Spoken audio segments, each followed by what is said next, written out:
Vídeos novos todos os dias às 7 da manhã. Inscreva-se no canal para não perder nenhum conteúdo. Como o diabo age? Como ele ataca? Qual é o meio que ele nos combate? Vamos aprender. Ele usa de estratégias. Veja só, os antigos gregos, quando quiseram invadir Troia, o que eles fizeram? Fizeram um cavalo de madeira e encheram de soldados, de modo que esse cavalo conseguiu entrar até no campamento dos troianos, e à noite eles saem e eles conseguem saquear e fazer com que o acampamento seja vencido. Os gregos usaram uma estratégia para entrar no acampamento de Troia. Aí tem a grande e famosa história, o cavalo de Troia. Satanás, ele não é um João bobo, ele não é um ser como nós. Nós somos estúpidos. Satanás não é. Ele é muito inteligente. Veja só, o diabo, quando caiu do céu, ele perdeu a sua glória. Mas ele não perdeu o seu poder. Ele continua cheio de sabedoria. Ele usa estratégias. Veja só. Lutero disse, onde Deus constrói uma igreja, ali o diabo quer construir uma capela. É assim o diabo. Sempre macaqueando Deus, ou seja, ele é o seu imitador. Então, veja só, ele usa de estratégias. O termo estratégia refere-se à ciência de comando de general, ou liderar um exército. É um termo que engloba tudo, mas pode também ser usado com relação a planos e armadilhas específicas para uma campanha de guerra. Satanás tem muitas armadilhas contra os santos. Eu vou ler aqui algumas. Veja só, é assim como que o diabo combate. A Bíblia usa dois termos. Usa astutas ciladas e usa ardis. Ardil significa estratégia.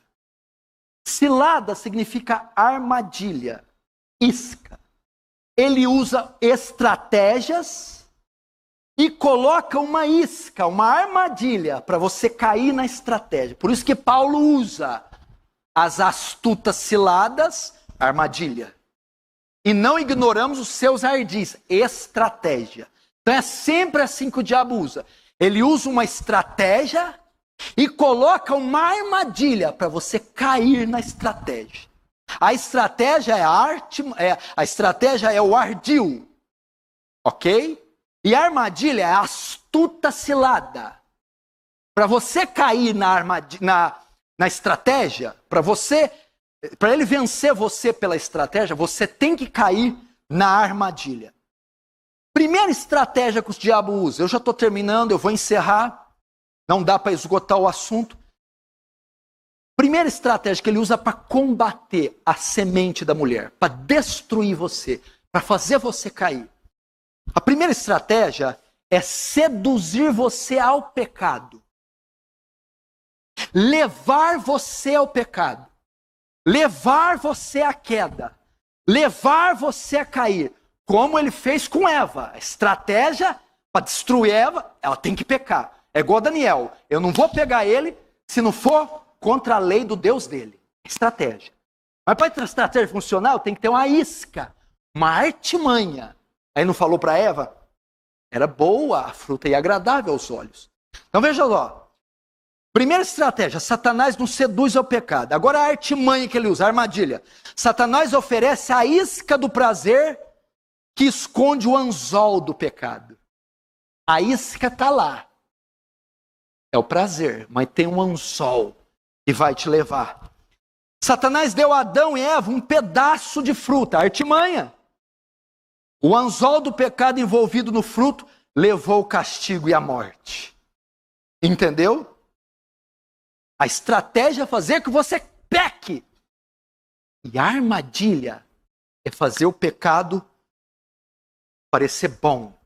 Veja outra armadilha para fazer você pecar. Satanás apresenta o pecado como se fosse uma virtude. Ele minimiza o pecado para manter Preso o pecador. Orgulho torna-se autoestima. Cobiça torna-se ambição. E bebedeira torna-se comunhão.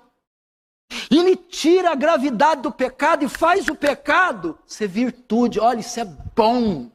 É bom ser arrogante, soberbo. É bom ser materialista. Isso é virtude. É bom ser ambicioso. Aí você fala, se é bom ser ambicioso, eu vou ser ambicioso. Caiu na isca. Caiu na isca, a estratégia deu certo. Pecou. Olha como é que ele é sutil, gente. A estratégia é fazer pecar. A isca é a cilada. Outra isca que ele coloca. Satanás diz que é fácil o arrependimento do pecado. Ao minimizar a dificuldade do arrependimento, Satanás minimiza a natureza horrível do pecado. Isso nos estimula a continuar pecando. Arrependimento é fácil. A ideia dele é assim, ó. Peco, não peco. Peco, ele vem assim. Peca, depois Deus perdoa. Não tem nada de mais pecar. Já está dentro do pacote o perdão. Minimiza o arrependimento de forma que te leve a pecar mais e tira o peso do pecado. Outra cilada para fazer você pecar, outra armadilha. Satanás nos estimula a fazer amizade com pessoas mundanas. Ele sabe que a associação gera assimilação. E assim nos seduz ao pecado por meio de amizade com pessoas ímpias. Ele nos estimula a ser sociáveis, relacionáveis. Olha só. E a associação leva à assimilação. Ou seja, eu me torno igual a ele. A isca é colocar ímpios no nosso caminho. Qual outra isca? Satanás apresenta gente não convertida como pessoas que possuem muitas vantagens externas e poucas tristezas. E os crentes como possuidores de poucas misericórdias externas e muitas tristezas. Desse modo, Satanás nos tenta convencer que servir a Deus é vão. Salmo 73. Veja só aqueles homens que não têm a Cristo. Veja só seu patrão, seus colegas, são felizes, virtuosos. Veja você que serve a Deus, pobre, sofredor. Servir a Deus não é bom. É a isca. Para quê? Se desviar, pecar contra Deus. Que mais? Outra isca para você cair na estratégia. Satanás minimiza a seriedade do pecado. Então nos leva a pecados ainda maiores. O pecado nos assola, passando dos pensamentos para os olhares, para as palavras, e então para os atos. Spurgeon diz, Satanás não derruba ninguém de repente, do pináculo de uma alta profissão para mais profundo abismo da iniquidade, mas os leva a descidas e viradas oblíquas, cada vez mais baixas, até que finalmente agarram o inferno.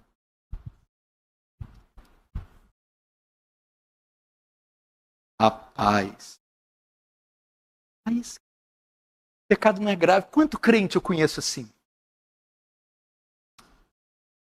Segunda estratégia. A primeira é levar o pecado. E para isso usa iscas. A segunda, impedir-nos da disciplina espiritual. Impedir-nos que oremos, jejuemos, nos santifiquemos. É uma estratégia. Ele não pode deixar esse crente orar. Ele não pode deixar esse crente ler a Bíblia. Ele não pode deixar esse crente ter comunhão com os santos, vir no culto, nas atividades. Ele tem que impedir as disciplinas. Essa é a estratégia. Agora, qual isca para isso? Satanás nos faz enfocar o quanto é difícil praticar as disciplinas espirituais. Ele nos desanima de perseverar em oração, no estudo bíblico, na comunhão com crentes e em santidade. Ele planta a ideia que é melhor negligenciarmos essas disciplinas por completo, se nós fazermos de maneira rotineira e satisfatória. Vai fazer pouquinho? Então não faz não. Vai jejuar até meio-dia? Não jejua não. Vai ler só 2 capítulos? Não, então não lê não. É assim que ele faz. Esse é o carro-chefe dele. Se for para orar assim, não ora. Se for para ler assim, não lê. Se for para fazer assim, não vê. E segundo, ele faz dizer que é difícil. E nos desanima. E não dá. Você não consegue, você não aguenta. Então para de vir, para de pegar na Bíblia, para de ler, para de ir no vigília, para de fazer qualquer coisa. Segunda artimanha para impedir as disciplinas espirituais, as ciladas. O que ele faz? Armadilha. Satanás aflige nossa mente com pensamentos vãos para nos distrair de buscar a Deus mediante as disciplinas espirituais. Tais ataques podem ser tão graves e perplexos que ficamos cansados de cumprir os deveres sagrados. Ele toma nossa mente com meu irmão, com a futilidade desse mundo. Pode ver, nossa mente está cheia de YouTube, WhatsApp, Facebook, Twitter, cosmético, moda, beleza, revista Cara Contigo, e de infectar o nosso pensamento de modo que nós ficamos cansados, sem disposição para cumprir as disciplinas espirituais. E assim nós pecamos. Terceira e última, eu vou parar aqui. Estratégia de Satanás. A primeira, estratégia, pecarmos. A segunda, deixarmos a disciplina espiritual. A terceira, mente a respeito de Deus e de sua verdade. Ele mente a respeito de Deus. E com a isca para eu acreditar, Satanás apresenta a Deus como um severo capataz. Desde Gênesis 3, Satanás apresenta a Deus como duro, frio e distante. Satanás tem matado multidões de pessoas, dizendo que o Deus santo, justo e vivo não terá misericórdia para com eles, porque são de coração endurecido e pecaminoso. Ele quer manchar o caráter de Deus e a verdade. E para isso usa isca, dizendo, Deus é duro, frio, não tem compaixão. Como que ele também tenta manchar o caráter de Deus? Outra cilada. Às vezes Satanás enfatiza somente o amor e a misericórdia de Deus. Ele convence muitas pessoas de hoje a não se importar com o pecado e sua relação com Deus. Porque Deus é cheio de misericórdia e está sempre disposto a demonstrá-la. As pessoas não precisam se preocupar com a justiça de Deus, diz Satanás. É a outra ala. Se uma vai para o extremo, Deus é duro, frio, calculista, não me ama. A outra, faça o que quiser. Deus tolera tudo. Pode ter duas mulheres, pode ser safadinho, sem vergonhazinha, ladrãozinho, pode ser cobiçãozinho. Deus é amor. Então ele mancha o caráter de Deus e você cai na isca e peca. Diante de tudo o que vimos, fica claro que Satanás não age de maneira aleatória ou óbvia. Pelo contrário, ele é estratégico e usa armadilhas bem planejadas para nos afastar de Deus. Ele seduz ao pecado disfarçando-o de algo desejável, minimiza suas consequências e até distorce a imagem de Deus para nos enganar. Ele sabe que, uma vez caídos, ficamos mais vulneráveis e propensos a nos afastar ainda mais. Além disso, devemos lembrar que Deus não nos abandona na luta contra o mal. Em Efésios 6:11, Paulo nos exorta, revesti-vos de toda a armadura de Deus, para que possais estar firmes contra as ciladas do diabo. Isso significa que nossa força vem de Deus, e não de nós mesmos. Quando nos revestimos da verdade, da justiça, da fé e da palavra de Deus, estamos protegidos contra as mentiras e seduções do inimigo. Então, a pergunta que fica é, estamos atentos às armadilhas do inimigo ou estamos sendo enganados sem perceber? Que possamos buscar cada dia mais a presença de Deus, manter nossa fé inabalável e jamais subestimar as estratégias do adversário. Que Deus nos fortaleça e nos ajude a permanecer firmes, sempre fiéis ao Senhor. Sinta-se à vontade para debater com respeito sobre esse tema na seção de comentários. Não se esqueça de deixar o gostei e se inscreva no canal para receber os próximos vídeos. Um abraço a todos e fiquem com Deus.